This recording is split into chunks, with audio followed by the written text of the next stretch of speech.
Buenos días, compañeros, compañeras y profesor. El día de hoy a mis compañeros y a mí nos corresponde hablar acerca del proyecto del curso de transferencia de calor. Este proyecto lleva como título el análisis de los mecanismos de transferencia de calor referidos a la conducción y convección presentes en el funcionamiento del intercambiador de calor. Los intercambiadores de calor son aparatos que facilitan el intercambio de calor entre dos fluidos que se encuentran a diferentes temperaturas y evitan al mismo tiempo que se mezclen entre sí. Estos sistemas permiten remover calor de un punto a otro de manera específica para una determinada finalidad. Este tipo de sistema es de uso común en una amplia variedad de aplicaciones, desde los sistemas domésticos de calefacción y acondicionamiento del aire hasta los procesos químicos y la producción de energía en las plantas grandes. En un intercambiador de calor, la transferencia suele presentar convección en cada fluido y conducción a través de la pared que los separa.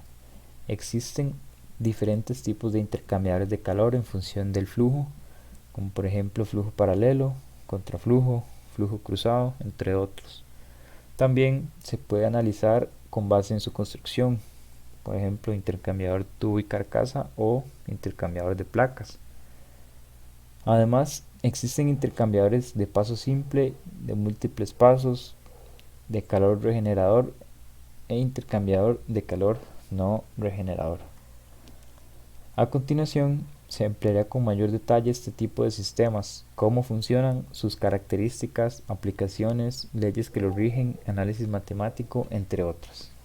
En cuanto al objetivo general planteado para el proyecto, tenemos que es desarrollar un prototipo de un intercambiador de calor mediante la implementación de los principios del transporte de calor correspondientes a los mecanismos de conducción y convección. Con respecto a los objetivos específicos planteados para el proyecto, se tiene primero relacionar las consideraciones teóricas pertinentes al transporte de calor mediante conducción y convección en el diseño de un intercambiador de calor. Verificar el funcionamiento del prototipo diseñado basado en la aplicabilidad de las leyes de la termodinámica. Y por último, elaborar un prototipo experimental que demuestre los principios del transporte de calor. Ahora les vamos a hacer un resumen del marco teórico, es decir, de los conceptos necesarios para poder entender bien el funcionamiento de nuestro proyecto. En nuestro proyecto se han reflejado las dos primeras leyes de la termodinámica. Entonces, recordando, la primera ley de la termodinámica establece que el cambio en la energía interna de un sistema es igual al calor neto que se transfiere, más el trabajo neto que se hace sobre él. Y la segunda ley de la termodinámica establece que la cantidad de entropía del universo tiende a incrementarse en el tiempo. La transferencia de calor es un fenómeno físico que busca explicar las razones por las cuales el calor fluye entre dos cuerpos que poseen diferentes temperaturas. Esta transferencia de energía se da exclusivamente por esa diferencia de temperatura y se llama flujo de calor o transferencia de calor. En tanto, la energía transferida sí se llama calor. Pues recordemos los mecanismos de transmisión de calor. Tenemos la convección, la conducción y la radiación. En este proyecto hicimos uso de la convección y de la conducción. Entonces recordemos, la conducción es un proceso de transmisión de calor basado en el contacto directo entre los cuerpos, sin intercambio de materia, porque el calor fluye desde un cuerpo de mayor temperatura a otro de menor temperatura, que están en contacto. Después está la convección. La convección se divide en dos tipos, la convección forzada y la convección natural. La convección forzada es cuando se obliga a fluir al fluido mediante medios externos, ya sea un ventilador, una bomba, etc. En cambio, la convección natural, el movimiento del fluido es debido a causas naturales, como el efecto de la flotación, entre otros. Después, Un intercambiador de calor, bueno, mencionar que ya se mencionó que nuestro prototipo es un intercambiador de calor. Entonces, ¿qué es un intercambiador de calor? Es un dispositivo diseñado para transferir calor entre dos fluidos, encontrándose estos en contacto o separados por una barrera sólida. Algunos usos para los intercambiadores de calores son elevar la temperatura de un fluido, refrescar un fluido empleando otro con menor temperatura, llevar al punto de ebullición a un fluido por la acción de un segundo con mayor temperatura, condensar gases utilizando fluidos fríos y llevar a ebullición un determinado fluido mientras se condensa otro gaseoso más caliente. Bueno, ahora yo procederé a explicarles los tipos de intercambiadores de calor. Antes de empezar es necesario destacar que se dividen en dos grupos. El primero de ellos es de construcción, en donde están la carcasa y tubo, la de plato, placas y armazón y los concéntricos de doble tubo. El otro grupo son los de operación, en donde se encuentra el flujo paralelo, el contraflujo, el flujo cruzado, los compactos y los regenerativos. Bueno, la carcasa y tubo son intercambiadores de calor en donde se tiene una carcasa que funciona como armazón y que contiene una serie de tubos adheridos a esta en el interior, como podemos observar en la imagen de la izquierda.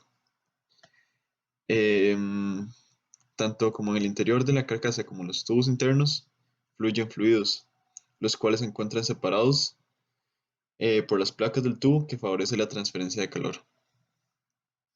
Luego tenemos por aquí a la derecha las de plato, los intercambiadores de plato, en donde este tipo de intercambiadores sustituye el uso de tubos, como vemos aquí en la carcasa y tubo, por el uso de placas.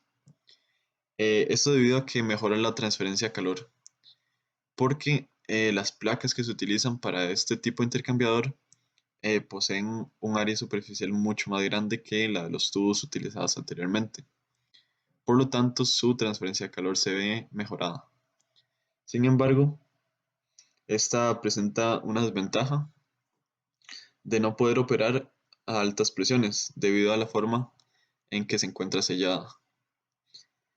Eh, bueno, además, dependiendo de la geometría de las placas, se les puede dar diferentes clasificaciones, de manera que la geometría de la placa trae ciertas ventajas adicionales. Luego tenemos por aquí las de placa y armazón, que son aquellos que cuentan con placas de pasos corrugados, perdón, y aplastados, en donde los fluidos caliente y frío fluyen en pasos alternados.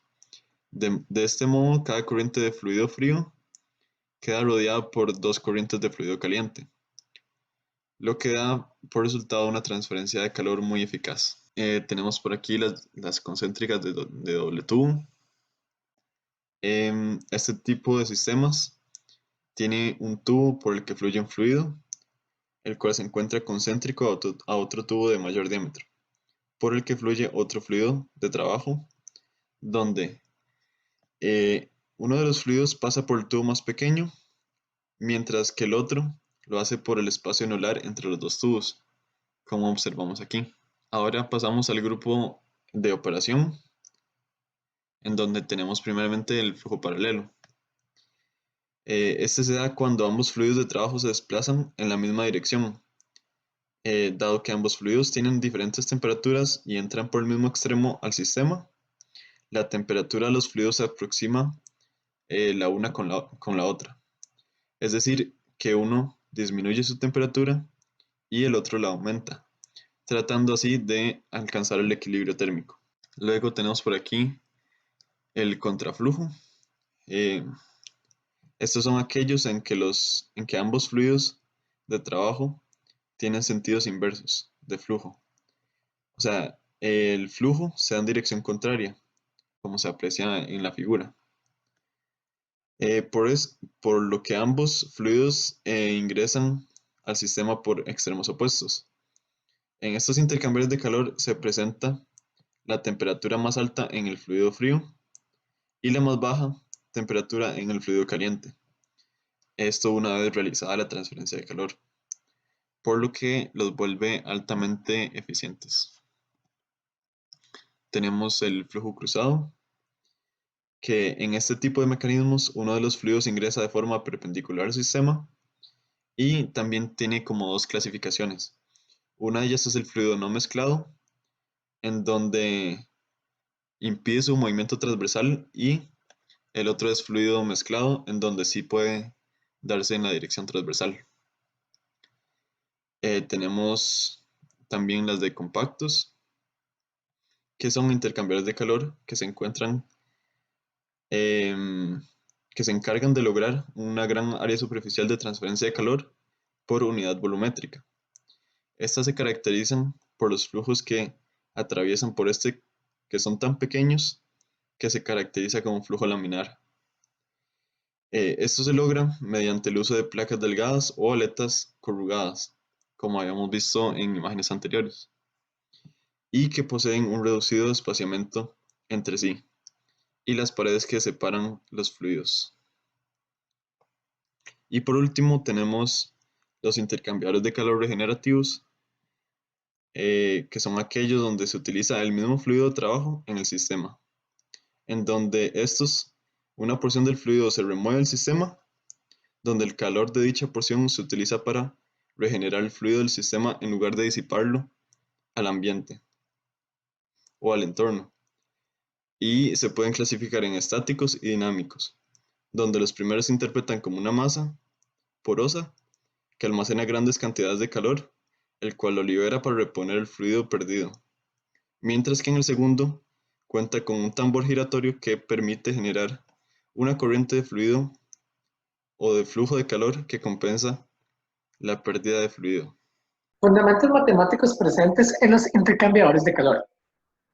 Primero debemos de considerar que a nivel industrial los intercambiadores de calor suelen utilizarse con el propósito de poder seleccionar un intercambiador de calor que logre un cambio de temperatura específico para una corriente de fluido una vez que se conoce el flujo másico de este, lo cual se logra mediante el uso de un parámetro conocido como diferencia media logarítmica de temperatura.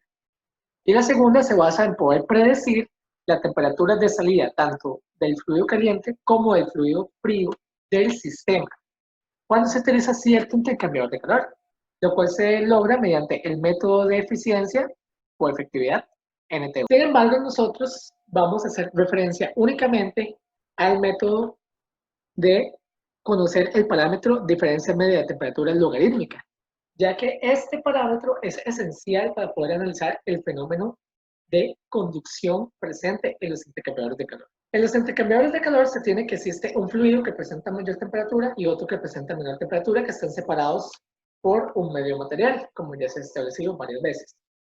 Se debe de considerar que la transferencia de calor entre ambos fluidos debe ser equivalentes, según lo que se establece en la primera ley de la termodinámica.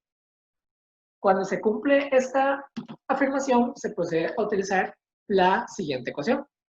La tasa de transferencia de calor es igual al flujo másico por el calor específico multiplicando el diferencial de temperatura, donde se considera la temperatura de entrada y la temperatura de salida del sistema.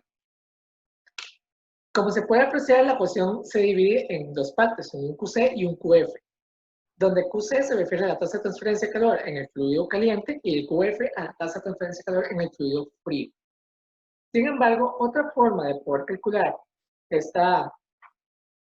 este flujo de calor se basa en utilizar el parámetro conocido como capacidad calorífica, la cual se define como la velocidad de transferencia de calor necesaria para poder cambiar la temperatura de una corriente de fluido en 1 grado Celsius conforme fluye por el intercambiador de calor.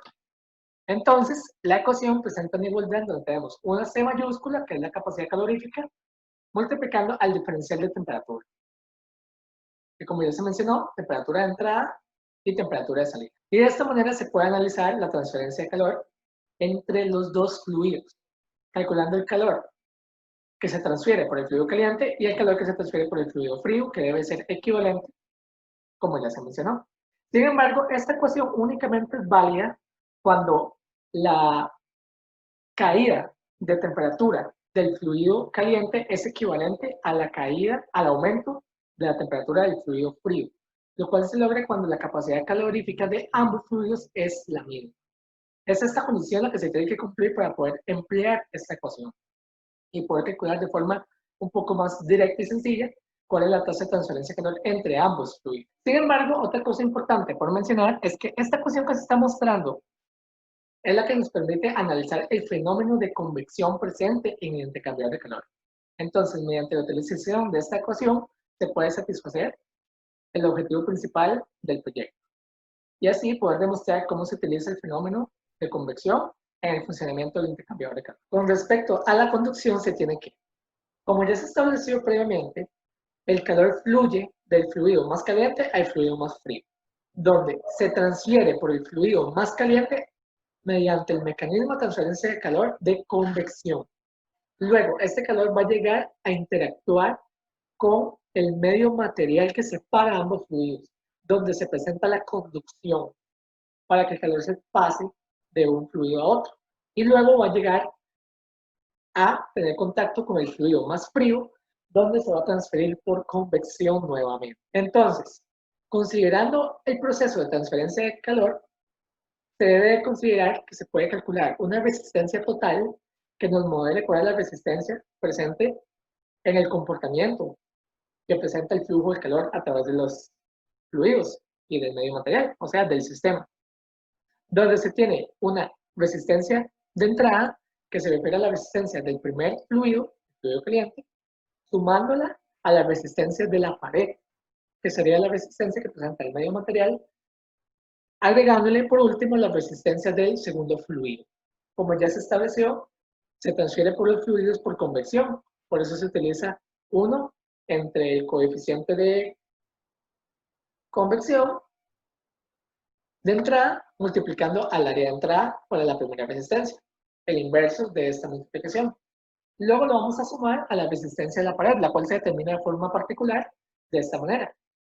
Logaritmo natural del diámetro de salida sobre el diámetro de entrada dividido entre 2pi por la conductividad térmica del material y el espesor del material, más la resistencia de convección presente en el segundo fluido, que sería 1 sobre el coeficiente de convección del segundo fluido multiplicando al área en la que está el segundo fluido. Una vez que se tiene la resistencia total, se puede calcular la tasa de transferencia de calor mediante la ecuación que dice que la tasa de transferencia de calor es igual al diferencial de temperatura entre la resistencia total.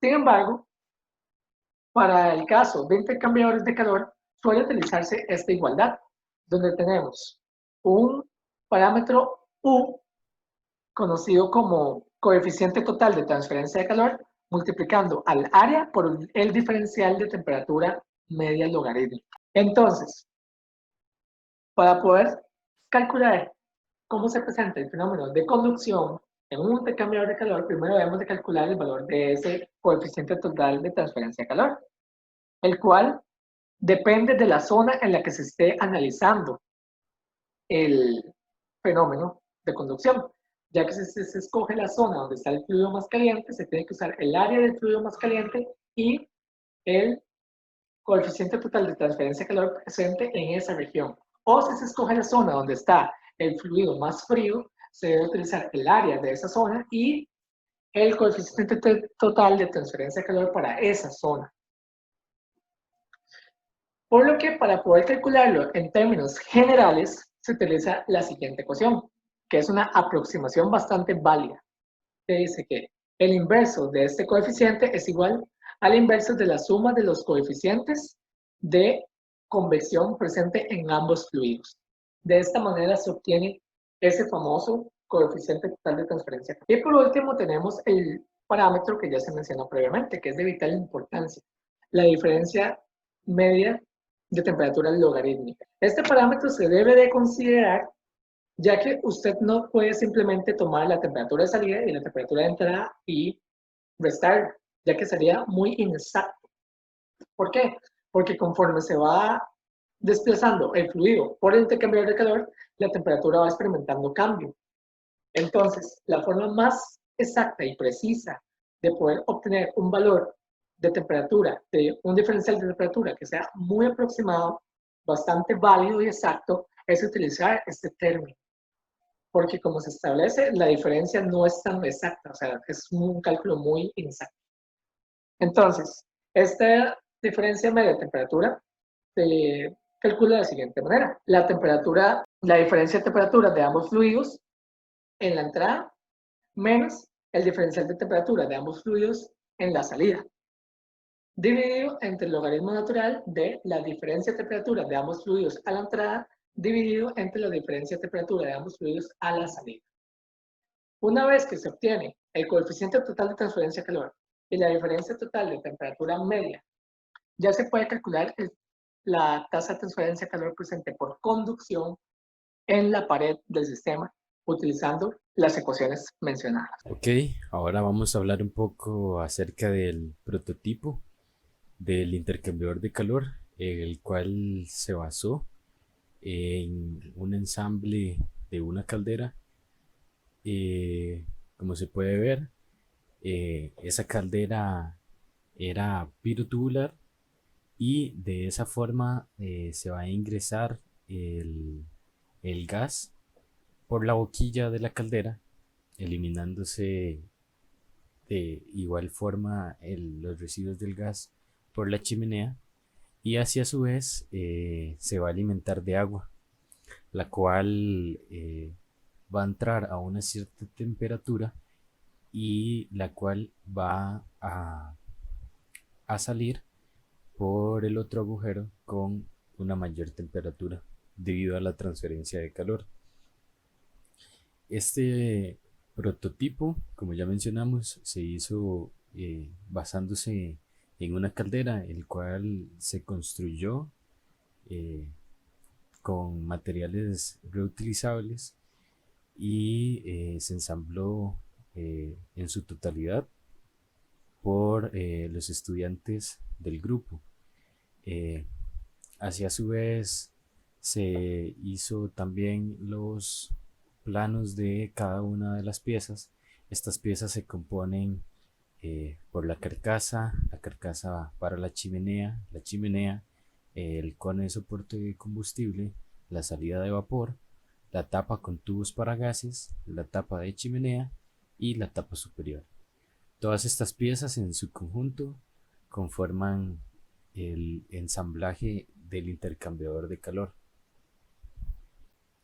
Como podemos ver en esta sección, tenemos el plano de la carcasa y sus medidas específicas.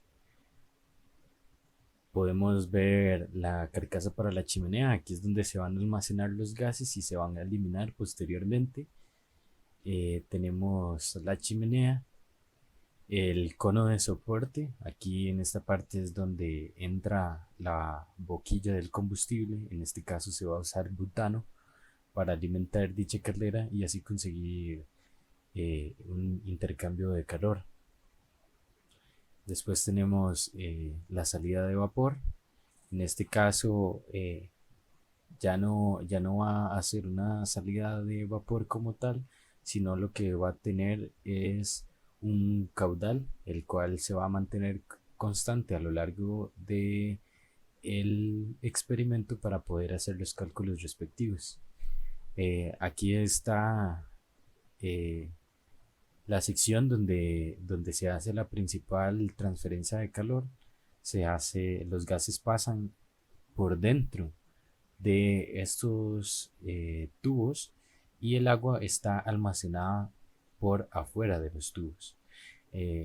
Los gases calientes hacen que los tubos se calienten y así el agua va aumentando de calor. Seguidamente tenemos ya la tapa para la chimenea. Estas son piezas adicionales que se utilizan para seccionar dicho intercambiador. Tenemos la tapa superior y con esto finalizamos todos los planos que se utilizaron para el ensamble del intercambiador. Ok, ya para esta parte se utilizó el programa y el software de Arduino, en donde se realizó una programación para poder hacer las mediciones de las diferentes temperaturas. En este caso se utilizaron dos sensores, un sensor para medir la temperatura del líquido y otro sensor para medir la temperatura del ambiente. Ambos fueron programados y aquí están la simulación que se realizó. Eh, Todos estos datos y todos estos planos y la programación se van a encontrar eh, adjuntos a este video. Y bueno, como pueden ver, se utilizaron o se tuvieron que incluir varias librerías para poder tomar los datos y como vamos a ver más adelante, funciona de manera eficiente, tiene un delay de, de 500 milisegundos. eh, lo que se generó en el experimento es acerca de 5000 datos, los cuales incluyen temperatura del agua inicial, temperatura del agua cuando va calentando el intercambiador de calor, y ya en un momento donde se estabiliza la temperatura, se podrá observar más adelante cómo la temperatura empieza a mantenerse estable, y es ahí donde ya se realizan los cálculos como tal para dicho experimento. Ok, ahora en esta parte, como podemos ver un poco la temperatura del agua, en este caso se encontraba a 19.94 grados centígrados, y aquí hacemos la prueba para poder determinar el flujo de dicho líquido.